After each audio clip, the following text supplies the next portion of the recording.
বিশ্বকাপ জিতে ফিলিস্তিনের পতাকা উড়িয়ে এভাবেই সেলিব্রেশনে মেতে উঠেছে লামিন ইয়ামাল। ম্যাচে গোল করা বা কোনো ট্রফি জেতা, যা কিছুই হোক না কেন ফিলিস্তিনকে সমর্থন করতে পিছু পা হন না স্পেনের এই ওয়ান্ডার বয় লামিন ইয়ামাল।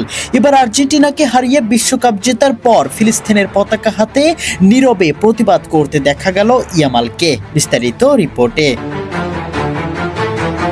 বিশ্বকাপ জয়ের উচ্ছ্বাসে যখন স্পেনের খেলোয়াড়রা ট্রফি নিয়ে উদযাপনে ব্যস্ত, ঠিক তখনই ফিলিস্তিনের পতাকা হাতে নিয়ে আলাদা এক বার্তা দিলেন ইয়ামাল। ফুটবল মাঠে নিজের অসাধারণ নৈপুণ্যের পাশাপাশি মানবিক ইস্যুতেও বরাবরই সোচ্চার এই তরুণ তারকা। লামিন ইয়ামালের বাবা মরক্কোন বংশোদ্ভূত এবং মুসলমান, আর সেই সূত্রেই মুসলিম পরিবারে তার বেড়ে ওঠা। ছোটবেলা থেকে নিজের শিকড় ও পরিচয়কে গর্বের সঙ্গে তুলে ধরেছেন তিনি। ফিলিস্তিনের প্রতি তার সমর্থনের বিষয়টিও নতুন নয়।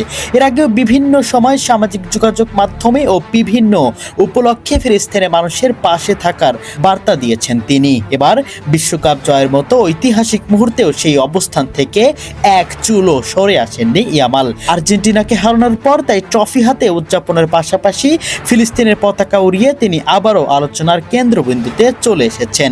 সামাজিক যোগাযোগ মাধ্যমে তার এই উদযাপন ছবি ও ভিডিও মুহূর্তেই ছড়িয়ে পড়ে, আর অনেকেই এটিকে মানবতা ও সংহতির প্রতীক হিসেবে দেখছেন।